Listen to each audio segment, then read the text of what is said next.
Bienvenidos una vez más a esta clase de panorama del Antiguo Pacto. Continuamos nuestro estudio en el libro de Éxodo. Habíamos llegado la vez anterior analizando los capítulos 12, 13 y 14 sobre la salida de Israel de Egipto. Habíamos dicho que en nuestros mapas que aparecen al final de nuestras Biblias y en todos los mapas generalmente que hemos aprendido sobre la ruta del Éxodo, siempre muestran al monte Sinaí dentro de lo que hoy se llama la península de Sinaí, ¿ok? Pero ya habíamos comentado algo sobre qué realmente nos dice la historia y la Biblia. Vamos a recapitular un poquito más sobre eso y vamos a ver lo que nos dice la historia.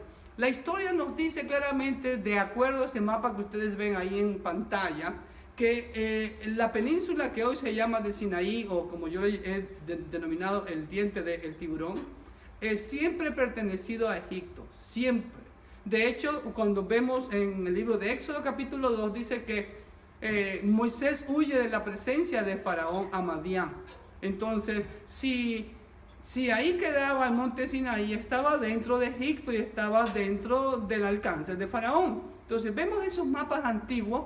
Ustedes pueden ver que siempre la península de Sinaí, cortada en su parte noreste, la frontera con Israel, en ese tiempo era Filistea, los amalecitas, los edomitas, que habitaban en esa parte, era frontera con Egipto. Todos esos son mapas antiguos, como ustedes pueden ver, y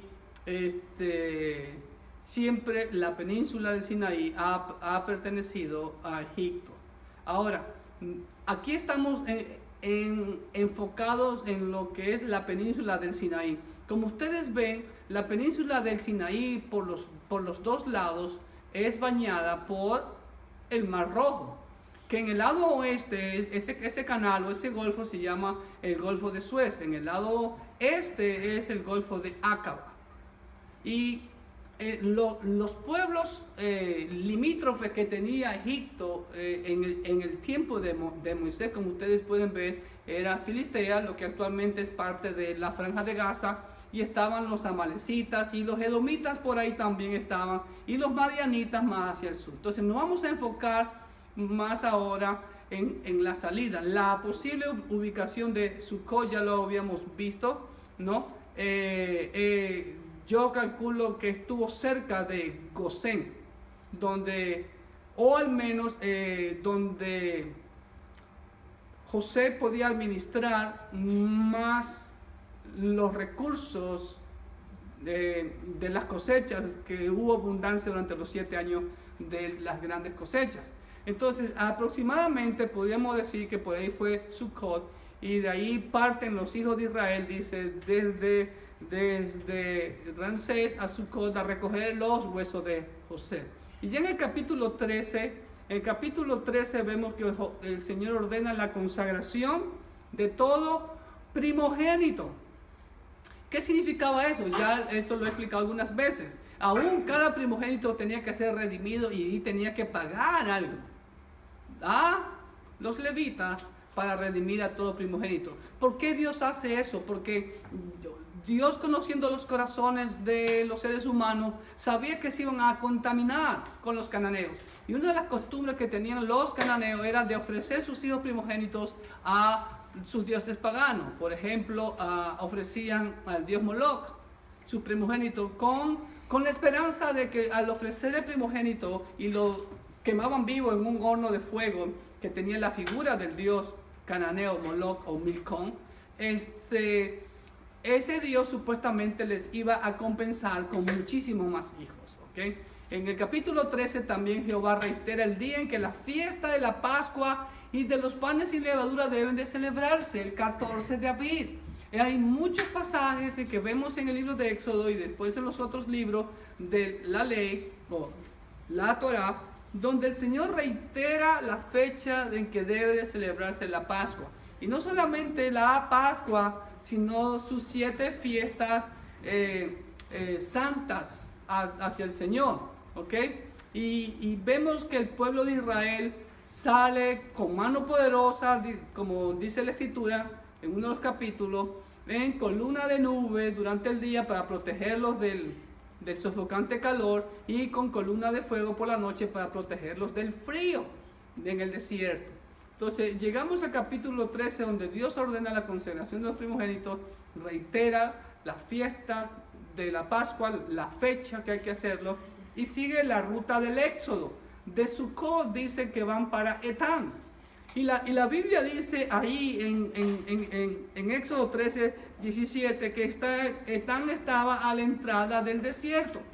Y si nosotros vemos toda la actual llamada península del Sinaí, es un desierto total. Entonces muy posiblemente Etán quedaba en donde actualmente se ubica la ciudad de Suez, donde pasa el canal que lleva su nombre. Ahora, también vemos la presencia de Jehová en la columna de nube por el día y la columna de fuego por la noche. ¿Okay?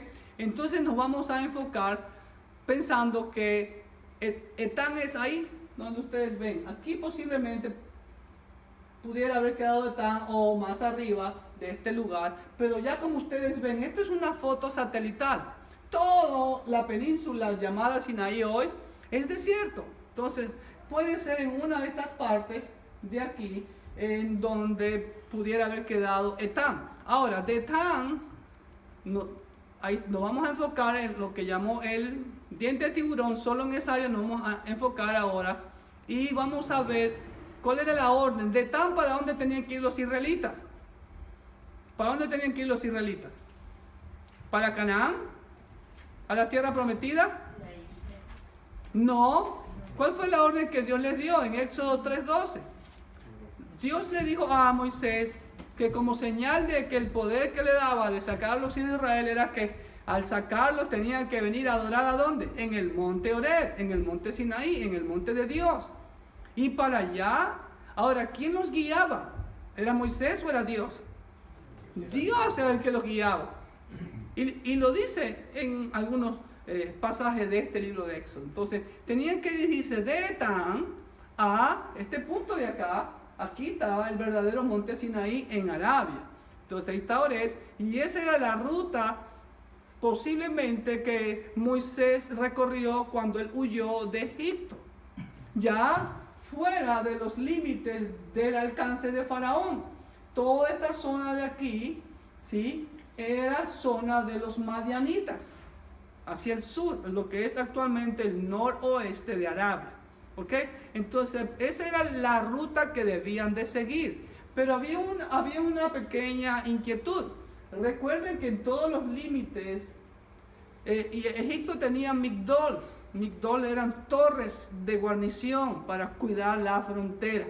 Entonces, vamos a deducir de que Etán era aquí, y aproximadamente desde Ramsés hasta este punto que está aquí, que es la entrada de Pijajirot, como dice en el capítulo 13, ¿sí? Hay aproximadamente 424 kilómetros de carretera actuales. Claro, dando una vuelta por acá arriba, pero podría ser un poco menos. Entonces ya habíamos calculado más o menos cuántos kilómetros podría caminar los hijos de Israel durante el día. Y recuerde que llevaban prisa. Y recuerde que dice la Biblia que caminaban día y noche, a fin de que anduviesen de día y de noche. Versículo 21 de capítulo 13 dice así. Entonces, bueno, tal vez solo descansaban unas 4 horas, qué sé yo, porque el tiempo era premiante. Pero ya vemos que más o menos una persona puede recorrer ¿cuántos kilómetros en una hora? 10 kilómetros en una hora, y apurados. Recuerde que los niños o los ancianos eran llevados de pronto en carretas. Entonces, pero la situación era apremiante. ¿Ok? Entonces de ahí llegan a Pijajirot, y el Dios le ordena que den la vuelta por Pijajirot, ¿no? Y la palabra Pijajirot significa cañón o garganta, lo que es como aquí tenemos en Estados Unidos el Gran Cañón. En 14:1 dice: habló Jehová a Moisés diciendo: di a los hijos de Israel que den la vuelta y acampen delante de Pijajirot, entre Migdol y el mar, hacia Baal Zephón. Entonces aquí empezaba Pijajirot, que es un gran cañón que termina en la playa de lo que actualmente es Nuweiba. ¿Ok? Entonces, ese es el Gran Cañón que actualmente pasa una carretera por ahí. Ahora, Flavio Josefo, un historiador judío del primer siglo de nuestra era, él testifica de la existencia de que por donde pasaron los hijos de Israel habían montañas a su alrededor, era un cañón. Flavio Josefo lo dice en su libro Antigüedad de los Judíos. Y ese gran cañón va a desembocar en la playa que hoy se llama Nuweiba, como ustedes ven ahí en el mapa. Y ahí también había un migdol, una torre de vigilancia egipcia. Entonces nos vamos a concentrar ahora en donde está el círculo rojo, en donde va a ser el cruce del Mar Rojo. ¿Ok? Entonces vemos ahí que al frente era Baal Zephon, ya al lado de Arabia, y esa es la playa de Nuweiba, una playa grandísima, ¿sí?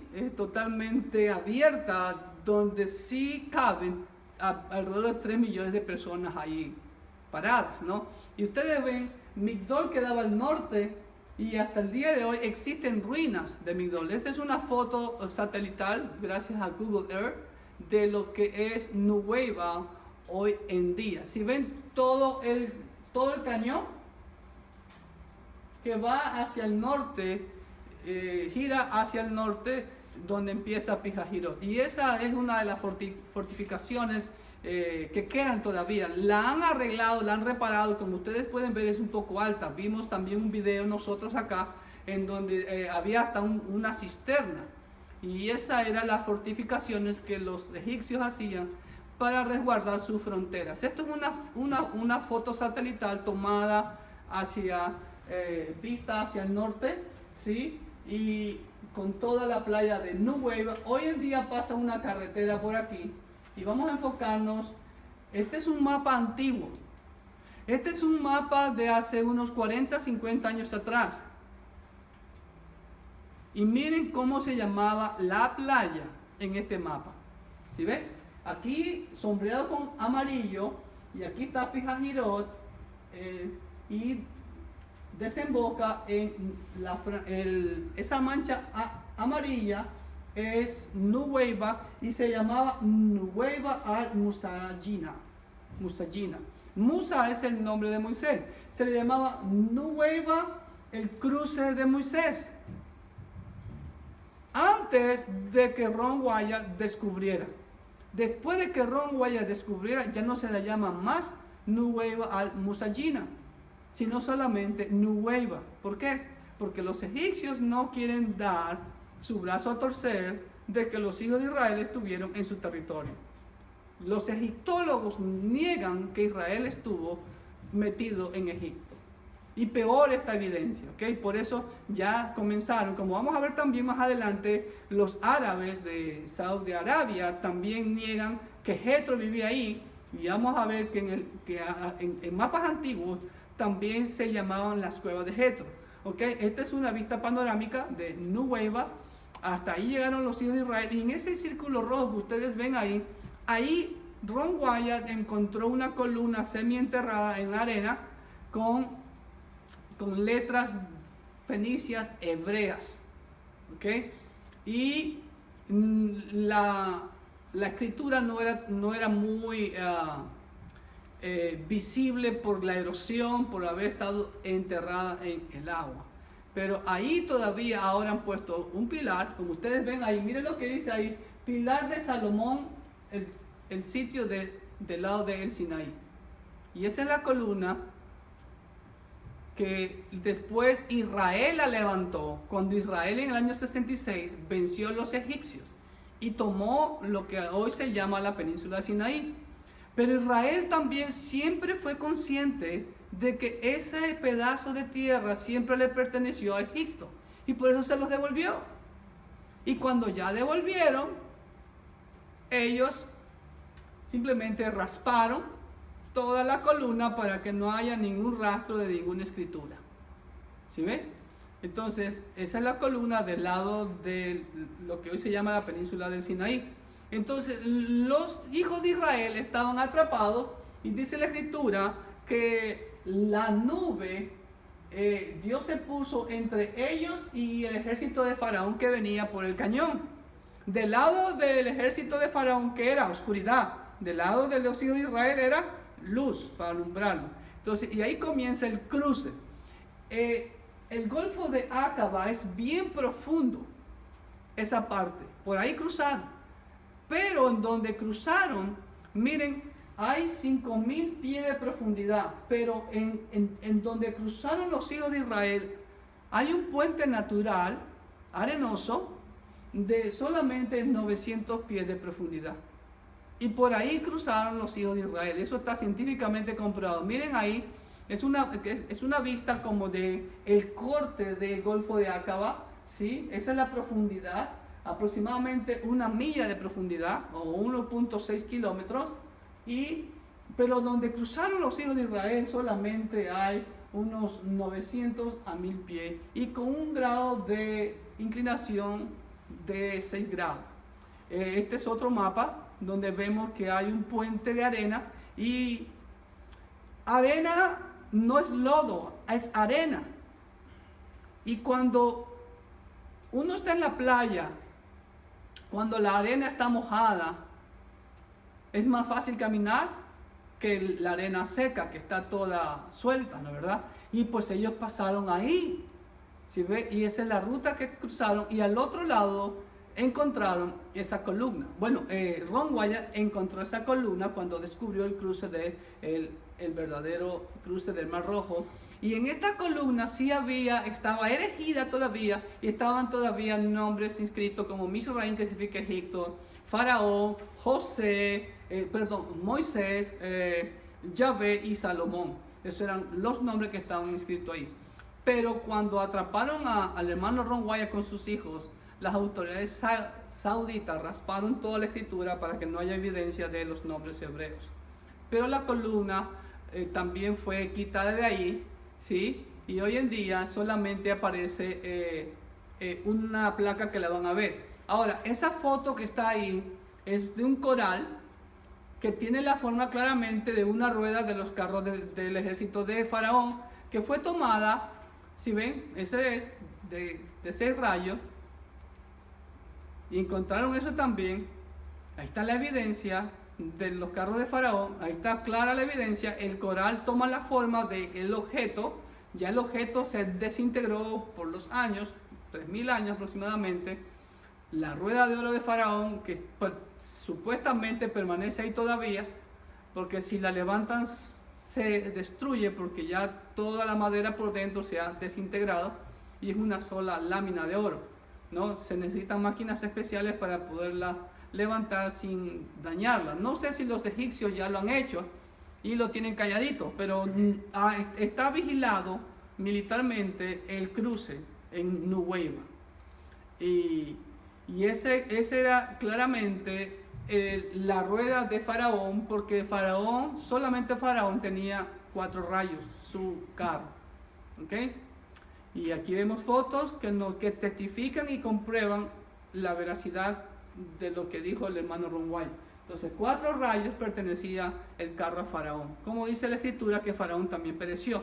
Encontraron huesos humanos, como ustedes pueden ver ahí claramente, pedazos de huesos humanos y cascos. Ese es el hermano Ron Wyatt, que ya está en la presencia del Señor, y sus hijos, que fueron entrevistados por, creo que CBS aquí en Estados Unidos. Pero lamentablemente los dejaron salir de Arabia Saudita, pero sin ninguna foto ni nada.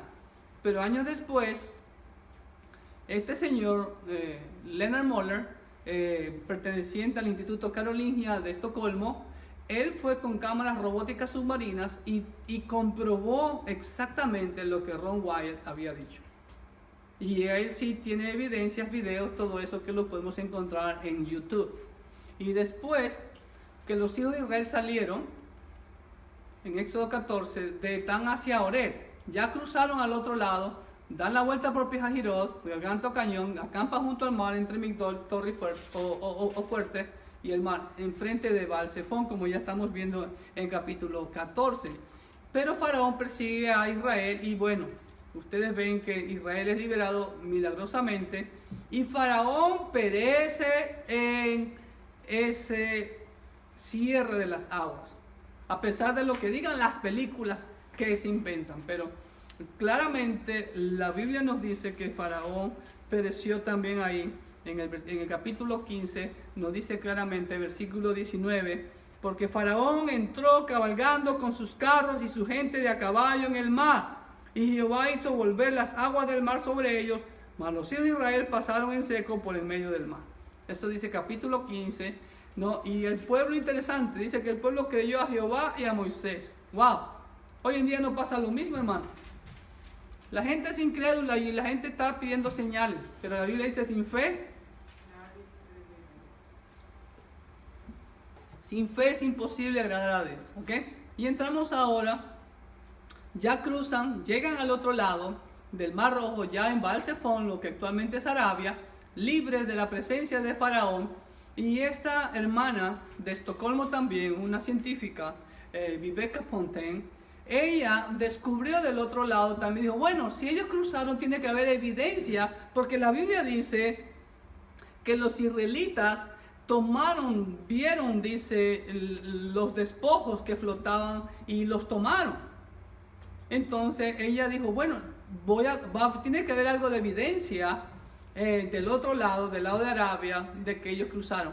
Y ella fue y investigó del lado de Arabia, ella es buzo profesional también, y se sumergió y a 100 metros de la playa encontró una rueda.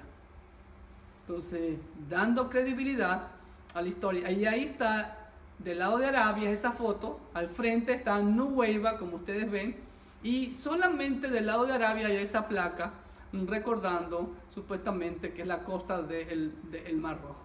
¿Ok? Y después, ¿qué pasó? Ahora ya vamos a ver capítulo 15. Del Mar Rojo dice el versículo 22, e hizo Moisés que partiese Israel del Mar Rojo y salieron al desierto de Shur y anduvieron 3 días por el desierto sin hallar agua. Y llegaron a Mara, ustedes saben, las aguas estaban amargas. ¿Y qué pasó con la gente? Entonces el pueblo comenzó a murmurar. Aquí empiezan los quejumbrosos. ¿Ok? Entonces Dios les endulce el agua con un árbol. Sí, y después llegan a Elín. Al final del versículo, del capítulo 15 dice, llegaron a Elín después, donde había 12 fuentes de aguas y 70 palmeras, y acamparon allí junto a las aguas. Entonces vamos a la hojita. Ya 15 vemos el canto de Moisés y los redimidos, de capítulo 15, versículo 1 al 21. Sigue la ruta del éxodo del Mar Rojo, desierto de Shur, Mara, Elín. Esa es la ruta que toman. Ya vamos a ver cuál es posiblemente esa ruta. Y vemos la primera murmuración de los hijos de Israel. Hermano, ¿cuánto tiempo habían pasado? ¿Sí? Tal vez un día nomás. Y al siguiente día ya comenzaron a murmurar. Perdón, aquí dice 3 días. Versículo 22, y anduvieron 3 días por el desierto sin hallar agua. Y llegaron a Mara y las aguas eran amargas. 3 días y ya se comenzaron a quejar otra vez. Se quejaron antes, ¿verdad? Cuando llegaron que estaba la montaña y estaba el mar. Oh, claro, ya desde ahí, sí, claro, cierto, tiene razón Vilmita. Dice, aquí estamos muertos, que no habían sepulcros allá en Egipto para morir aquí en este desierto. ¿Ok? Pues bueno, al menos esta es la primera murmuración ya libre de Faraón. ¿Ok? Y ahí vemos, ya al frente, el punto rojo acá es Arabia, Baal-Zephón, ahí posiblemente. Ahora tenían que llegar acá, miren acá a la derecha, por eso he tratado, esta es una foto satelital, gracias a Google Earth, y tenían que llegar a Jebel Elaz, donde es el verdadero monte Sinaí. Y posiblemente ahí quedaba el desierto de Shur. El desierto prácticamente eran callejones o gargantas. Y ahí se ve como una línea, pero realmente es bien amplio. ¿Ok? Y esa es la ruta posiblemente que llevó el Señor a los hijos de Israel y llegaron a Mara. Y ahí se quejaron y llegaron a Elín. Sí se ha encontrado Elín. Y aquí hay una foto satelital donde les voy a mostrar, fíjense abajo a su izquierda, Elín. Entonces por eso nos vamos a enfocar, y aquí está Elín.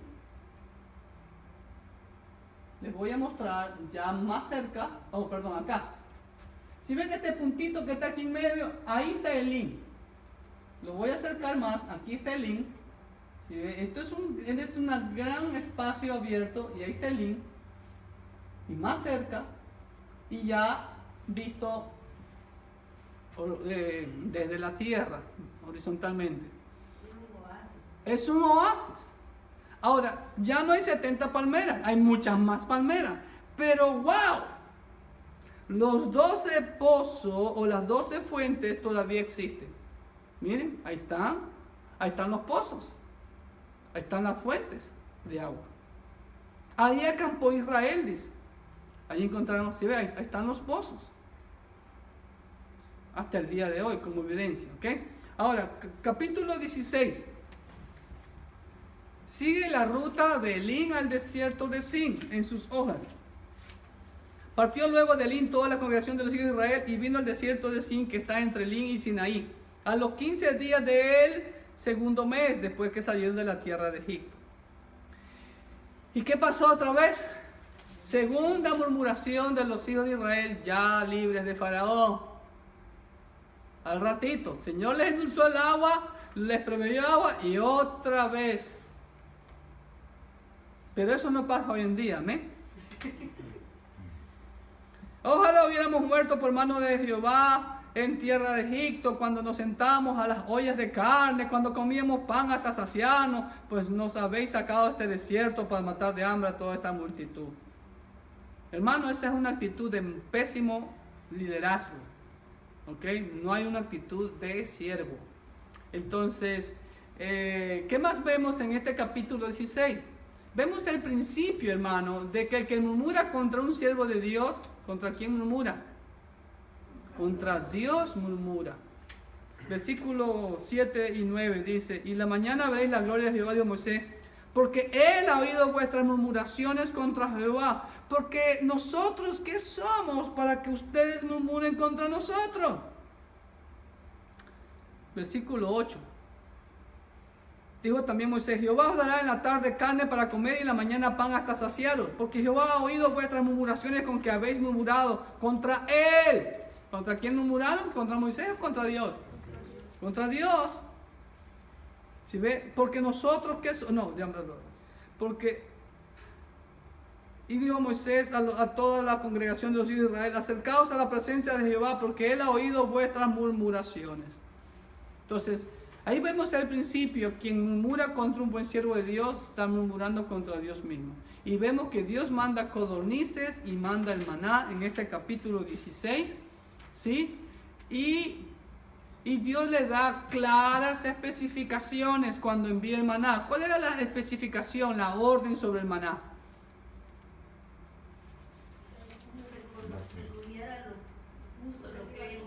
Justo lo que van a comer. No tenían que guardarlo al siguiente día, pero siempre hay desobediente. Y miren, el hombre más manso de la tierra se enoja contra el pueblo desobediente. 16:20 dice así claramente, ¿no? Mas ellos no obedecieron a Moisés, sino que algunos dejaron de ellos para otro día y crió gusanos y hedió, y se enojó contra ellos Moisés. Hermanos, el hombre más manso de la tierra se enojó. Principio, enseñanza, moraleja, ¿ok? ¿Es malo? ¿El pastor no se puede enojar? El pastor, usted no se puede enojar. Si mi Señor se enojó, ¿no? Ok, no, bueno, porque Él es Dios, ok, pero a Moisés, ¿sí ve? De acuerdo a su calendario, Dios establece el séptimo día como día de reposo. Y si usted ha leído el libro de Éxodo detenidamente, usted ve que vez tras vez Dios estipula su día de reposo. Que guarden el día de reposo, el Shabbat. Y recuerde que la palabra Shabbat no significa sábado. De acuerdo al calendario de Dios, no sabemos hasta el día de hoy qué día caía el día de reposo. Porque en la Biblia no aparecen los días de la semana como los tenemos hoy. Y los días de la semana que tenemos hoy no han sido estipulados por Dios desde el principio de la creación del hombre. Los 7 días que conocemos hoy fueron estipulados en el año 321 por el emperador romano Constantino. Pero en tiempos de Cristo, aún hasta el año 300 y algo, practicaban los romanos la semana de 8 días. ¿Okay? Y el primer día de la semana del calendario juliano, investiguenlo, era el día de Saturno, lo que hoy se llama sábado, porque Julio César y los emperadores adoraban a Saturno, el dios de la agricultura. Pero como Constantino el Grande era adorador del sol invicto, ¿sí? Entonces puso el domingo como el primer día de la semana. Pero no sabemos cuál era el día de reposo de acuerdo al calendario bíblico. ¿Estamos? Entonces Dios establece el 7º día como día de reposo. ¿Okay? Entonces, mire, posiblemente esa era la ruta que tomaron. Nos vamos a enfocar en donde está la sombra amarilla, que va desde Elín hasta Oreb. ¿Ok? Entonces, posiblemente esa es la ruta tomada por Google Earth. Y algo muy interesante, si ven aquí abajo, hay un pueblo llamado Al-Bad, y aquí quedan las cuevas de Jetro. Pero ya no les llaman las cuevas de Jetro, simplemente hoy en día le llaman Al-Bad, porque después de que Ron Wyatt descubrió el monte Sinaí, todo lo que tenía que ver con la Biblia y todo eso, sacaron los nombres bíblicos. ¿Ok? Entonces, vemos que Moisés pasó muy cerca de donde vivía su suegro. Tal vez bajó un poquito más y qué sé yo, vino por aquí. Esa es una ruta que yo he trazado tentativamente. Tomé mucho tiempo viajando por Google Earth, recorriendo toda esa zona y ver a dónde desemboca para llegar hasta Refidim aproximadamente, que podía haber sido por ahí, en donde llegaron los hijos de Israel, en donde Amalek atacó. Si nosotros vemos este camino que ustedes ven aquí, este desierto, este sí sale hasta acá al norte y me lleva a la tierra de Edom o de los amalecitas también. Entonces, posiblemente lo que me llama la atención es que aquí hay restos, evidencia de las cuevas de Jetro. Este es otro mapa antiguo de Arabia antes del descubrimiento de Ron Wyatt en el año 1984, si no me falla la memoria. Sí, en el 84. Y Al-Bad, aquí está Al-Bad, y junto a Al-Bad está, miren, ¿qué dice aquí? Jetro. Y ahí hay fotos, ¿sí ven? De las cuevas de Jetro. Y hay escritura dentro de ellas. Y los nabateos también vivieron ahí. Los nabateos parece que les gustaba vivir dentro de las rocas. Los nabateos posiblemente también construyeron la ciudad que se llama Petra, que es esculpida en la roca, así como ustedes ven ahí. ¿Ok? Y después dice que llegaron ¿a dónde? A Oreb, en el capítulo, estamos en el capítulo 16, ¿no?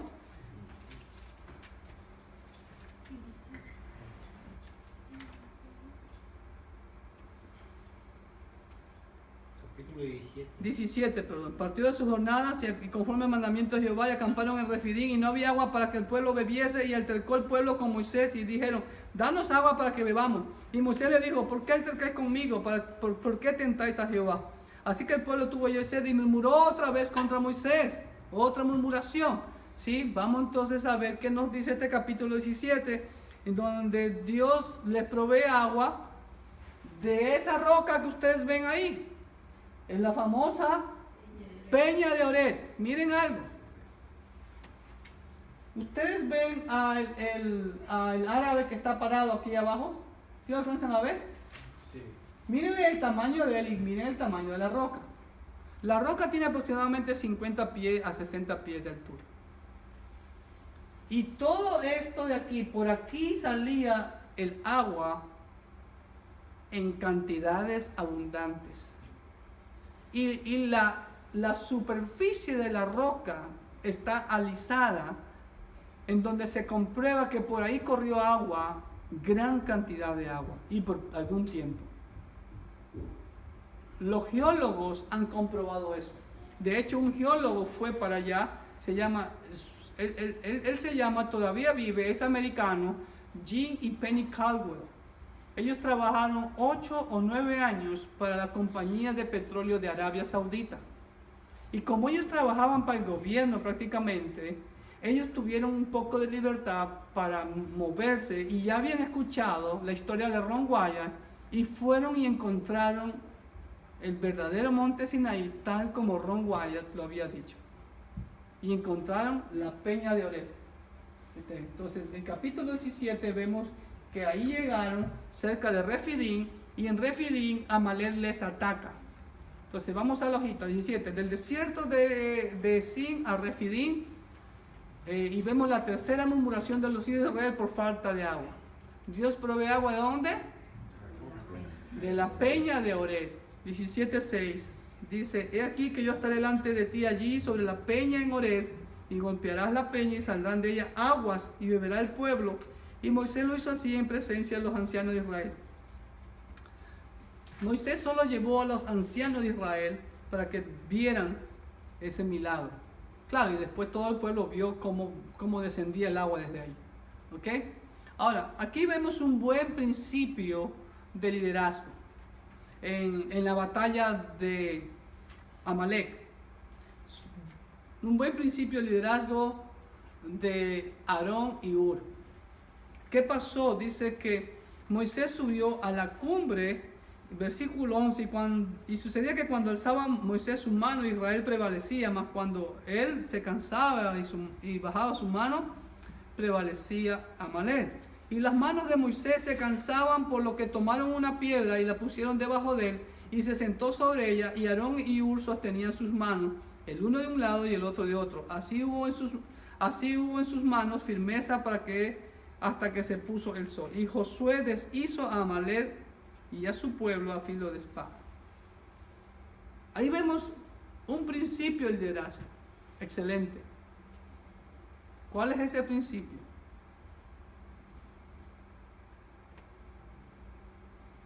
A ver. Aarón y Hur sostienen los brazos de Moisés. ¿Moisés les pidió que les sostuvieran sus brazos? No. Ellos se dieron cuenta que cuando Moisés se cansaba y sus brazos caían, el pueblo perdía. El pueblo estaba siendo derrotado. Entonces ellos se pusieron las pilas. Dicen, no, vamos. Y no solo eso, dice que movieron una piedra, lo sentaron a Moisés ahí, se estaba sentadito y con los brazos levantados. ¿Y qué pasó? Ganaron la batalla. Hoy en día se necesitan esos Aarones y esos Hur que sostengan las manos de los siervos de Dios. Amén. Amén. Amén. Amén. Ajá. También creo que ahí hay algo importante en la peña de Oreb que le costó caro a Moisés, ¿no? ¿Sí fue ahí en ese? No en esta ocasión. ¿O no? No. Ya vamos a ver eso más adelante. Si no me falla, eso está en el libro de Números. Aquí Dios, él obedece, él golpea la roca. En esa ocasión el Señor dice, háblale a la roca. No, y él enojado la golpeó y 2 veces. ¿Y quién es la roca? Cristo. Ahora, a mí me llama la atención algo, hermanos queridos. Creo que Pablo dice, la roca lo seguía. Ajá. No sé si es algo simbólico o literalmente esa rocota lo seguía. ¿Qué creen ustedes? Pero donde llegaban, ahora, cuando Dios le da la orden a Moisés que le abre a la roca, ya no estaban aquí en Oreb. Ok, cuando lleguemos allá vamos a comentar. Aquí vemos otro nombre compuesto de Dios. Miren, dice que Moisés edificó un altar y llamó su nombre Jehová Nisi, en el versículo 15 al 17. ¿Qué significa Jehová Nisi? O Yahvé Nisi. Yahvé Nisi significa Jehová es mi estandarte. ¿Ok?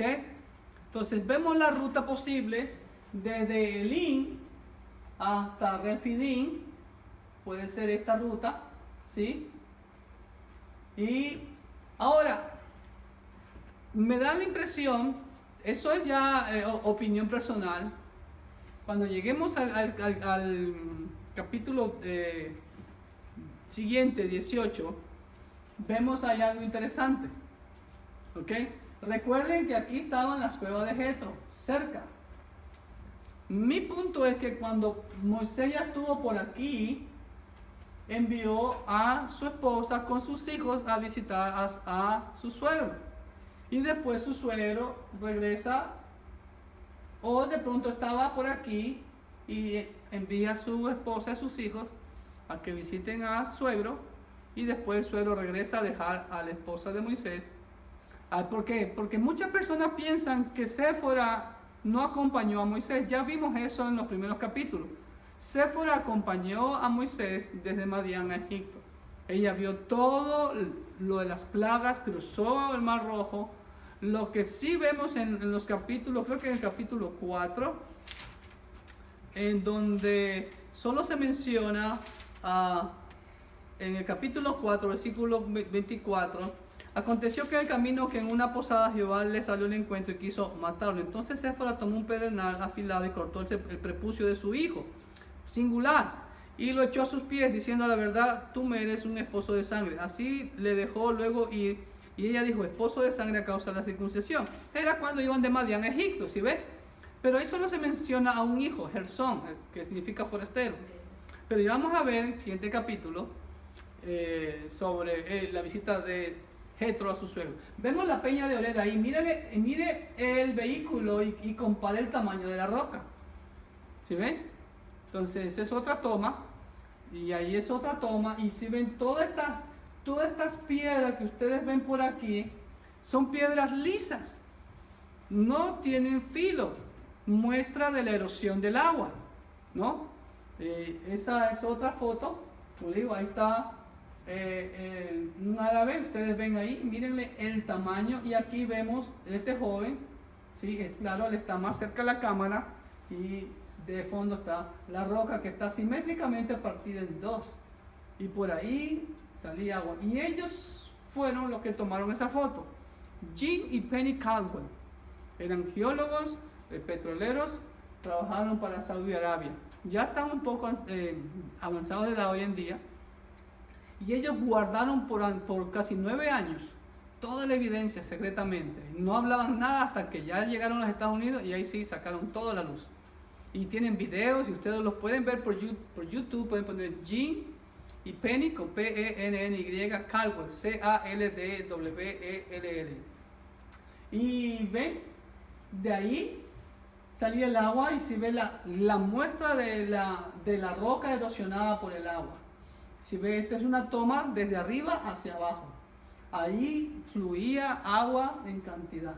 ¿Ok? Y capítulo 18 llegamos, la visita de Jetro a su yerno. ¿Ok? Pero aquí algo muy interesante, hermanos queridos, que me llama la atención, y por eso he dedicado un poquito a este capítulo 18.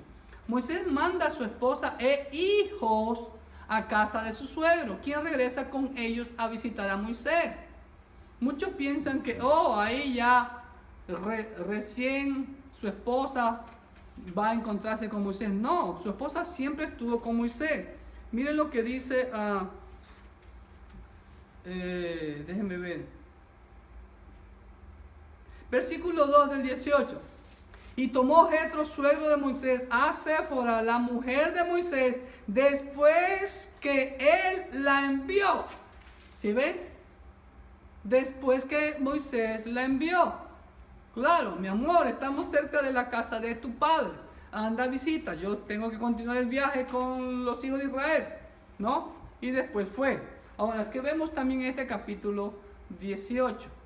Vemos la primera y última mención de los hijos de Moisés. Ahora, pero pastor, Gersón aparece en el capítulo 4, sí, pero hablo hijos. ¿Cuál es el otro nombre del hijo de Moisés? Ahí lo dice. Versículo 4. Y el otro se llamaba Eliezer, porque dijo: el Dios de mi padre me ayudó. Eliezer, Dios me ayuda, y me libró de la espada de Faraón. Ahora, no sé si Eliezer lo tuvo en Egipto o en el camino, qué sé yo. Pero no aparece en el capítulo 4, porque hasta el capítulo 4 dice su hijo. Ahora, me llama mucho la atención es que, hermano, nunca más, ni en Éxodo, ni en Levítico, ni en Número, ni en Deuteronomio, aparecen los hijos de Moisés. ¿Por qué? ¿Y el de Séfora? Ajá. Tampoco. Ni el de Séfora. Bueno, más adelante sale con la cosita, ¿no? De que Miriam se molestó y que se casó con esa media trigueñita, ¿no? Cacherí. ¿Mm? Pero los hijos no se nombran más. ¿Por qué?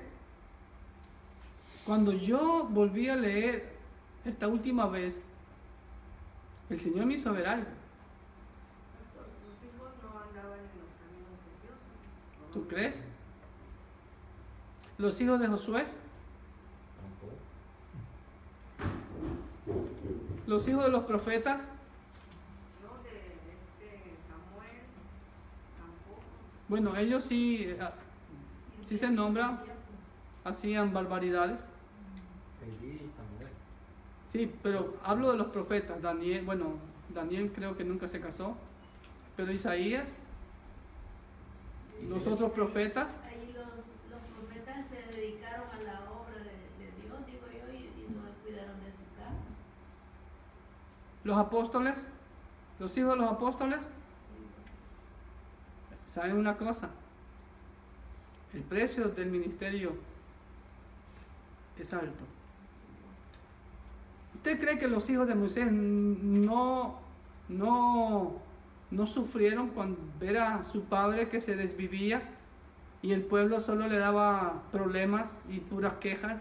Y para colmo ven a su tía y a su tío que hablan mal de él.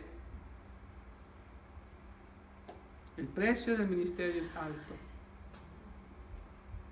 Yo no veo a ningún y eso, hijo de pastor, pastorcito, eso hay que sacárselo desde la cabeza. Ahí no se cumple el dicho. No, ahí no se cumple el dicho. Eso es lo que el Señor me enseñó aquí en este principio. Ellos se resienten. Ujú. Yo no veo ningún siervo de Dios en la Biblia que sus hijos también hayan sido siervos de Dios como ellos. Hay un hombre que dijo que se ha perdido mucha familia, hijos, que los padres dieron su vida al ministerio y sus hijos al ver a sus padres no quieren saber nada, Ujú. porque los padres quisieron hacer de los hijos, ¿ves? Como ellos, y que tuvieran la misma espiritualidad de ellos. Ujú. y dice el hombre un renacuajo para ser rana o para ser sapo tiene que ser renacuajo hasta que logre esa transformación. Una mariposa, para poder llegar a ser mariposa tiene que ser gusano, Ujú. pero no lo puedes forzar hasta que sea mariposa porque tiene su tiempo. Pero ellos forzaron a los hijos y los hijos de ellos escaparon. O los hijos también se dan cuenta de lo que uno sufre en el ministerio. Vilmita. Hace quizás como 15 días, mis hijos al fin y al cabo entendieron, ya hoy mayores entendieron el Ujú. ministerio, pero hace como 15 días me dijo, ustedes ni siquiera sabían lo que nosotros andamos haciendo. Ujú. Hermano, todavía me duele que ella se exprese así, Ujú. porque en otras palabras fue una realidad, ¿verdad?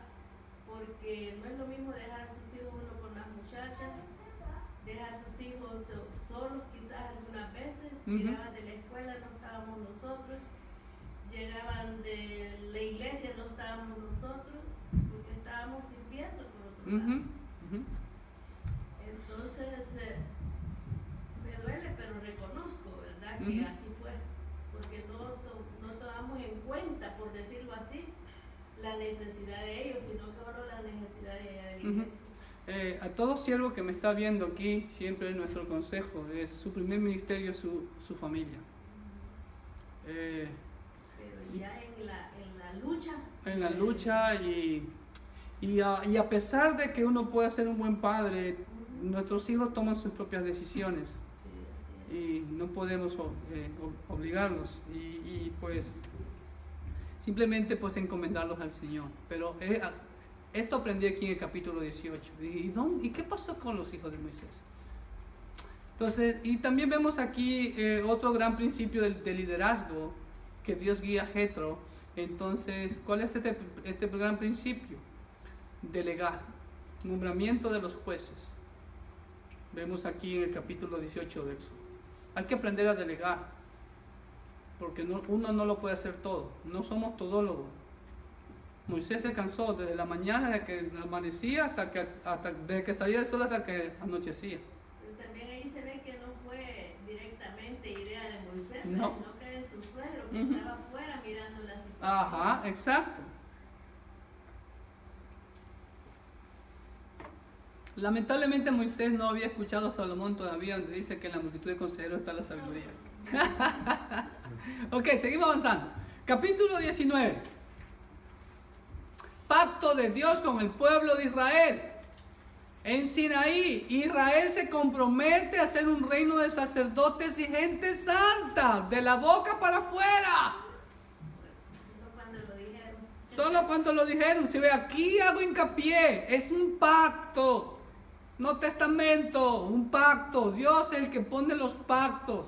Y Dios cumplió su pacto, lo sacó de Egipto. Y en el capítulo 19 dijeron, sí, nosotros vamos a hacer todo lo que tú nos digas, ¿no? El Señor le dijo, si dieres oído a mi voz y guardares mi pacto, ustedes serán mi especial tesoro sobre todos los pueblos, porque mía es toda la tierra. Y ustedes me serán un reino de sacerdotes y gente santa. Estas son las palabras que dirás a los hijos de Israel. Versículo 8 de 19. Y todo el pueblo respondió a una. Y dijeron, todo lo que Jehová ha dicho haremos. Y Moisés refirió a Jehová las palabras del pueblo. Y el Señor desciende sobre el monte Sinaí, hay fuego, rayos y centellas. Y Dios habla al pueblo.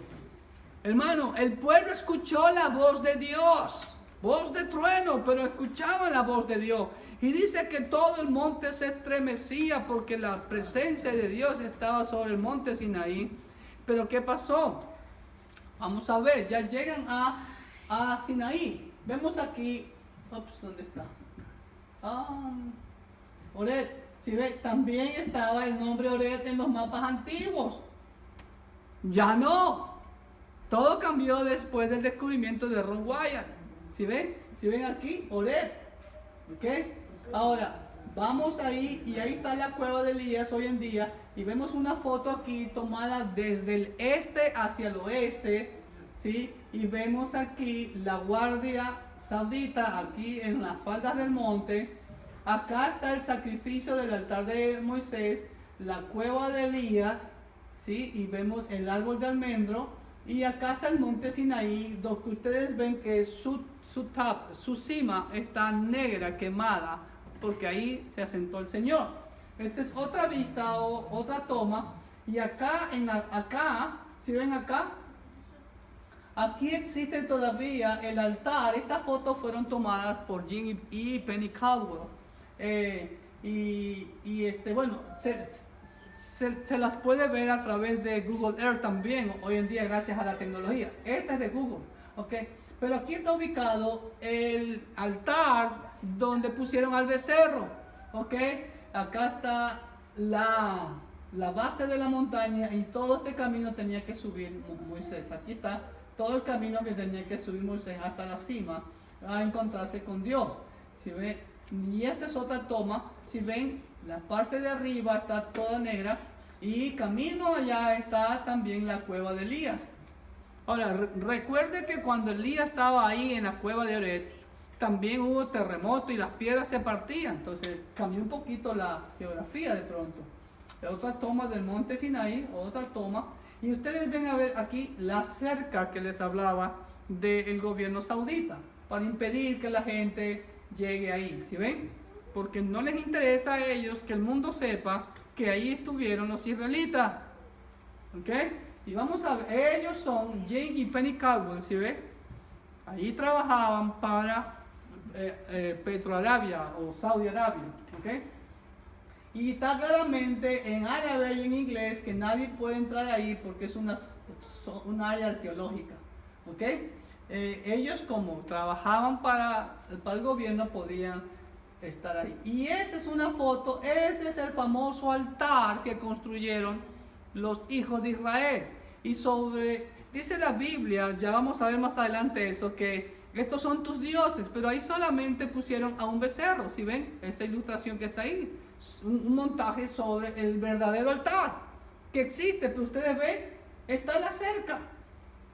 Y ustedes pueden ver los videos por YouTube que a través de la cerca, con el enfoque de la cámara, se ven en las piedras dibujos como estos de los becerros o el dios Api, el dios egipcio, la vaca sagrada, alrededor de todo el altar. Por eso cuando Aarón dijo, estos son tus dioses, si solo es un becerro, pero estaban dibujados alrededor del altar. Miren, ahí está, la evidencia está ahí, esculpida en la roca. ¿Sí ven? Ahí está Api, el dios egipcio, por todos lados, ¿sí ven? Por todos lados. Y esta es una foto del dios Api que yo la tomé en el Museo de Cairo. No está bien tomada porque rompí la regla. No se podía tomar foto dentro del museo. Pero yo ahí la tomé. ¿Ok? Estamos, ¿sí ve? Y hay miles de estas huellas. Son petroglíficos de las sandalias de los hijos de Israel, por la promesa que todo lugar que pise la planta de tus pies será de los hijos de Israel. Y miren, ahí está señalando al joven una menorá. ¿A quién pertenece ese dibujo? A los hebreos, a los israelitas, es claro. Ahí está lugares de la cisterna, el corral. ¿Sí ven? Esos son fotos reales del verdadero monte Sinaí. Ahí está el corral, ahí está Jim Caldwell, el corral que conducía al altar. Si ve, aquí tiene, si ve, todo esto es el corral que conducía al altar para los sacrificios que hacía Moisés ahí. ¿Por qué llama el corral?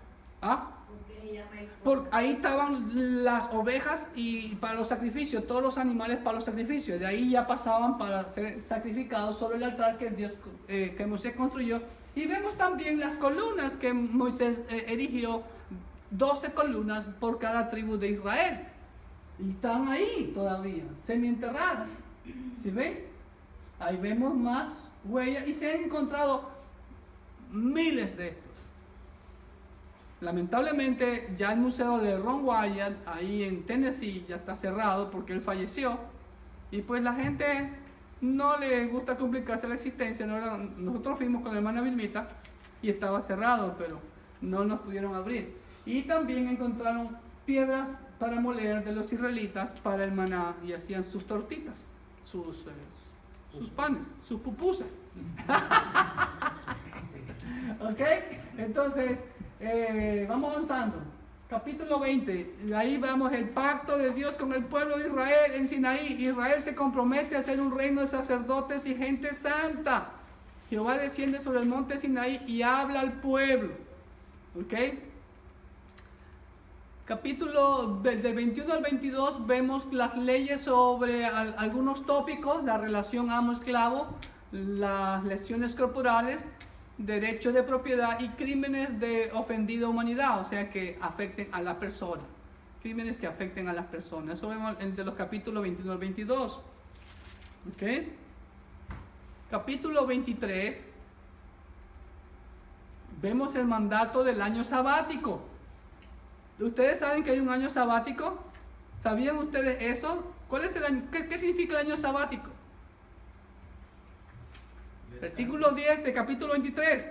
6 años sembrarás tu tierra y recogerás su cosecha, mas el 7º año la dejarás libre para que coman los pobres de tu pueblo, y de lo que quedare comerán las bestias del campo. Así harás con tu viña y con tu olivar. La orden de Dios era que había que dejar descansar la tierra 1 año, el 7º año. ¿Los israelitas cumplieron? No. Cuando ya se establecen en la nación de Israel, en tierra de Canaán, ¿sí? No cumplieron. Por eso Dios los mandó cautivos a Babilonia 70 años sabáticos que no cumplieron. Es bíblico, hermano. Pero ¿qué hace hoy? ¿Ah? No entendí por qué sabático. Sabático significa de reposo. No, olvídate del sábado. La palabra sábado no existe en la Biblia, siempre lo he dicho. Lo dice la Biblia, no el pastor Clever. ¿Ok? Sabático significa de Shabbat. ¿Ok? Entonces, era el año que había que descansar la tierra. Así como a continuación dice, 6 días trabajarás y el 7º día reposarás. Otra vez el Señor hace hincapié de su día de reposo. Durante muchos pasajes en los 4 libros de Éxodo a Deuteronomio, vez tras vez el Señor hace recordar su día de reposo. Y vuelvo y repito, no es el sábado, no es el domingo, a saber qué día era de lo que hoy nosotros conocemos como los días de la semana. ¿Estamos? Asimismo, la tierra tenía que descansar 1 año entero, el 7º año. Pero ¿qué hace hoy día el hombre? Le mete químicos para que produzca no solo 1 vez al año, sino 2 o 3 veces. ¿Y qué estamos haciendo? Matándonos a nosotros mismos. ¿Ok? Continúo. Quiero terminar ahora. La prohibición de mencionar a otros dioses. Y nombre de otros dioses no aumentaréis, ni se oirá de vuestra boca. ¿Y qué hicieron los hijos de Israel? Nombraban a Astoret, a Milcom, a todos esos dioses paganos. Vemos la mención de presentarse a las 7 fiestas de Jehová 3 veces al año. Mire, Dios vuelve a recalcar sobre sus fiestas. En Levítico vamos a ver claramente, Levítico 23. Están las 7 fiestas de Jehová, no son de los judíos. Son fiestas de Jehová proféticas que anuncian la primera venida de Cristo y la segunda venida de Cristo. ¿Ok? El Señor siempre ordenado. Vemos el ángel de Jehová, el Cristo preexistente en los versículos 20 al 23. De aquí yo envío mi ángel delante de ti para que te guarde en el camino y te introduzca en el lugar que yo he preparado. ¿Ok?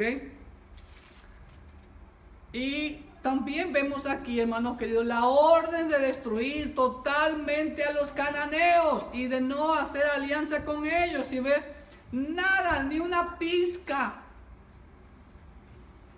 Y hoy en día vemos sincretismo dentro de la iglesia. Así como el pueblo de Israel se contaminó rápidamente con los pueblos paganos, la iglesia no es la excepción. Vemos elementos, costumbres o fiestas que celebramos que tienen tinte pagano. Y aún metemos cosas paganas dentro de nuestros altares. ¿Ok? Dice claramente, no te inclinarás a sus dioses, ni los servirás, ni harás como ellos hacen. Antes los destruiréis del todo y quebraréis totalmente sus estatuas. Mas a Jehová vuestro Dios serviréis, y Él bendecirá tu pan y tus aguas, y yo quitaré toda enfermedad en medio de ti. Versículo 32. No harás alianza con ellos una vez más, ni con sus dioses. En tu tierra no habitarán, no sea que te hagan pecar contra mí sirviendo a sus dioses, porque te será tropiezo. ¿Qué pasó con Salomón? Esa fue la causa por la cual Salomón fracasó, y por esa causa Dios rompió el reino. Pero no durante Salomón, sino su hijo Roboam. ¿Sí ven? Hermano, la Biblia es clara. Nuestro Dios es un Dios celoso. Ni una pizca de infidelidad quiere el Señor. Así como nosotros como esposos o ustedes como esposas no desean ni una pizca de infidelidad de sus cónyuges. ¿No es verdad? Ni una horita. ¿Estamos? Capítulo 24. Moisés edifica un altar para Jehová, sacrifica, y el pueblo se compromete otra vez a obedecer el pacto de Jehová. Moisés, Aarón, Nadab, Abiú Nadab y Abiú eran los hijos de Aarón, y 70 ancianos suben al monte y vieron al Dios de Israel y comen delante de su presencia. Y después Dios le ordena que solamente suba Moisés al monte Sinaí. Y Moisés sube al monte Sinaí y permanece 40 días y 40 noches. Ahí recién Moisés, y ahí está parte de las columnas de lo que construyó Moisés ahí en Sinaí, que todavía existe. Y en los capítulos 25 al 27 de Éxodo, el Señor nos habla del tabernáculo. Ya ahí, en los 40 días que Moisés está en la presencia de Jehová, en la cima de la montaña, Dios le muestra el tabernáculo y todas sus áreas, sus componentes, sus utensilios, las vestiduras de los sacerdotes, etcétera, etcétera, etcétera, a Moisés. Capítulos 28 al 29 también les describe la vestidura, los sacerdotes, cómo deben de presentarse, qué deben de hacer, qué no deben de hacer los sacerdotes. El que está a su izquierda es la vestidura de los sacerdotes, y el de la derecha, Levita. no, el del sumo sacerdote. ¿Ok? Los levitas no hay una ropa especial para ellos, pero los sacerdotes y el sumo sacerdote sí. ¿Ok? Entonces vemos en los capítulos 28 al 29 de Éxodo, vemos todos los requerimientos de los sacerdotes, la vestimenta y sus obligaciones.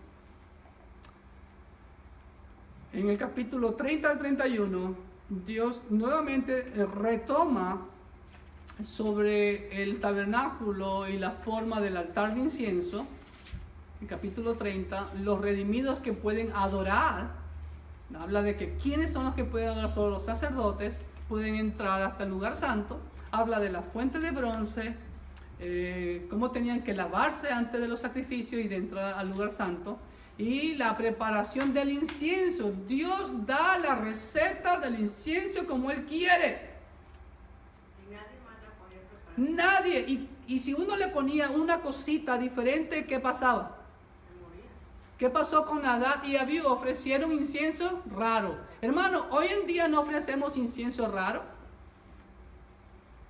Oh, no, que es así.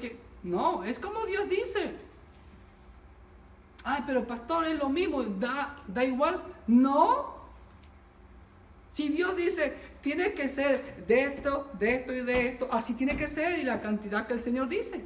Lo dice en esos capítulos, en el capítulo de 30, del 22 al 38. Si Dios se toma la molestia, por así decirlo, en enseñarnos exactamente cómo se debe hacer, ¿qué tenemos que hacer nosotros? Obedecer.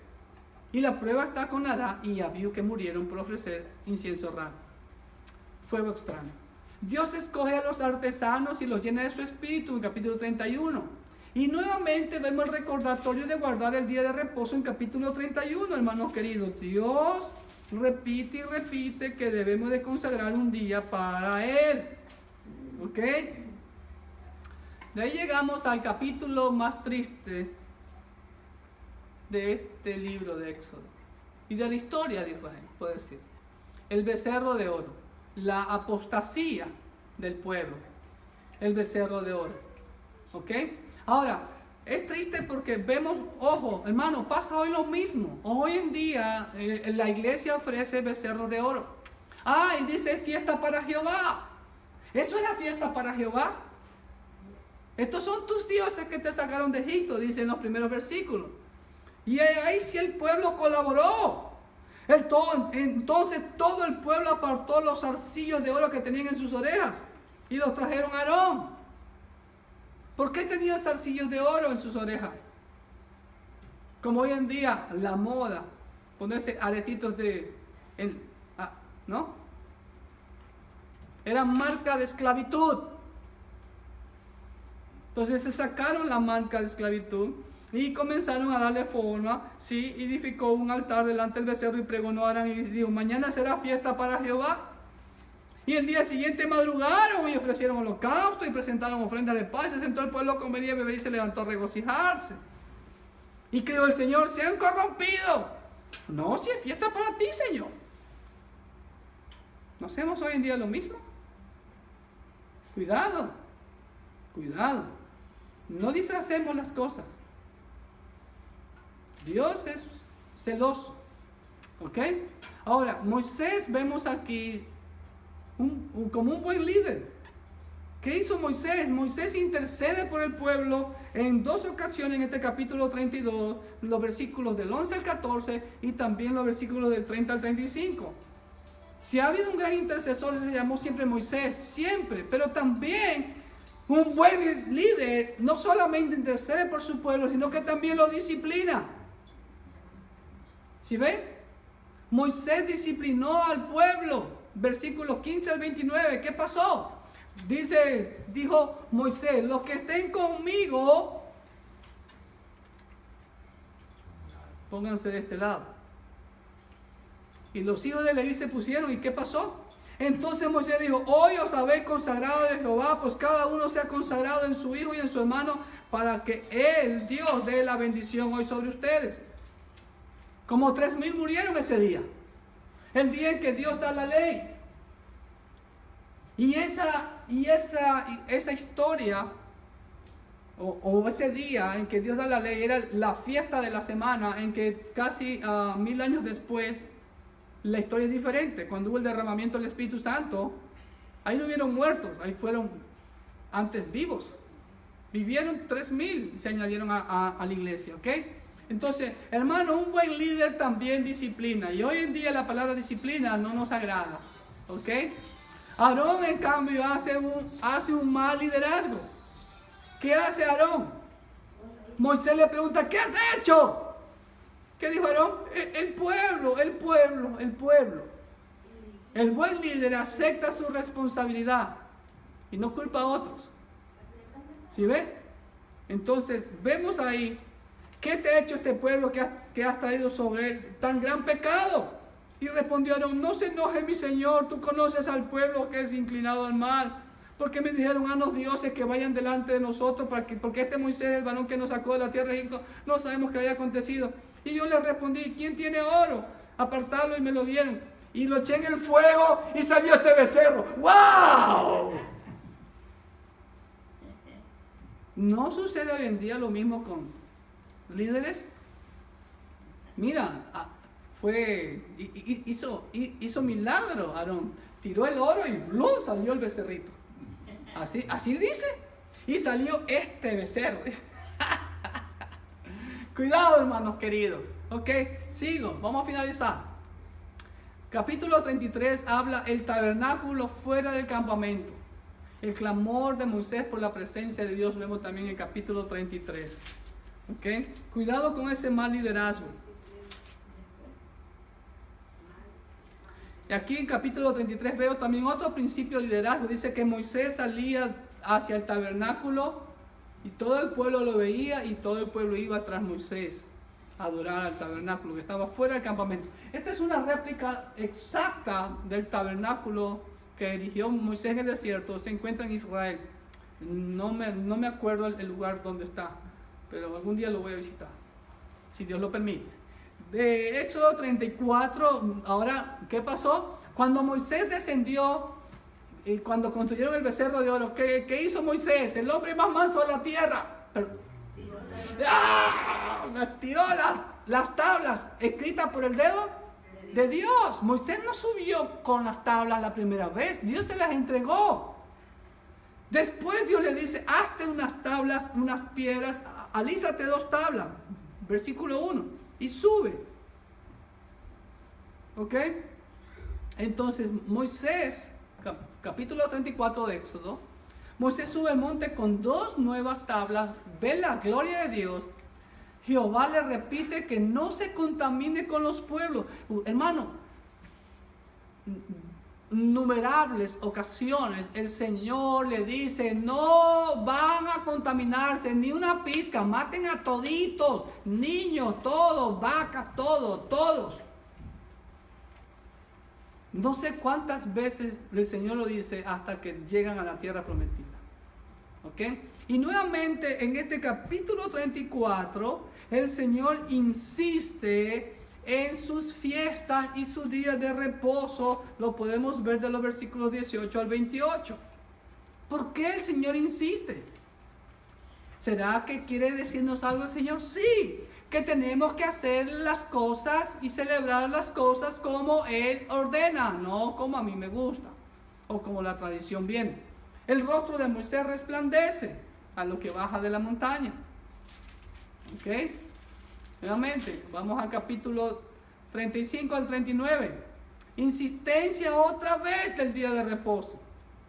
El capítulo 35. Cualquiera que en el día de reposo hiciere trabajo alguno morirá. Bendito, ¿sí ve? No encenderéis fuego en ninguna de vuestras moradas en el día de reposo. Era totalmente consagrado para Dios. Y hoy en día, ¿qué hacemos? No solo encendemos fuego, sino que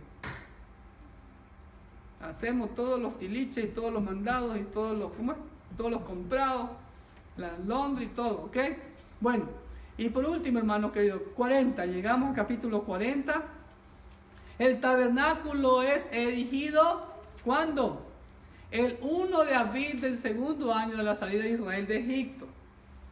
En 42, en el primer día del mes primero, harás levantar el tabernáculo de reunión. ¿Sí ve?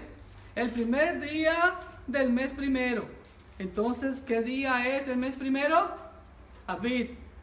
Versículo 17. Así, en el día primero del primer mes, en el segundo año, el tabernáculo fue erigido, dice versículo 17. ¿Ok, hermanos? Y solamente para mostrarles algo adicional, esta es una señal del monte Carcón. Así como en Sinaí hay miles de petroglíficos con las huellas de las sandalias de los hijos de Israel, en el monte Carcón hay miles también de petroglíficos con las sandalias de los hijos de Israel, porque ahí también llegaron, ahí se establecieron durante un tiempo, si ven todas esas fotos. Y para concluir, hermano, este pensamiento que lo encontré por ahí, Moisés vivió durante 40 años creyendo que era alguien, ¿la verdad? En la corte de Faraón. Vivió otros 40 años dándose cuenta que no era nadie. Llegó a ser un pastor de ovejas y de su suegro. Y otros 40 años viendo lo que Dios hace con un don nadie. Un buen pensamiento, ¿no, verdad? Fueron los últimos 40 años que Moisés vio lo que Dios podía hacer con él.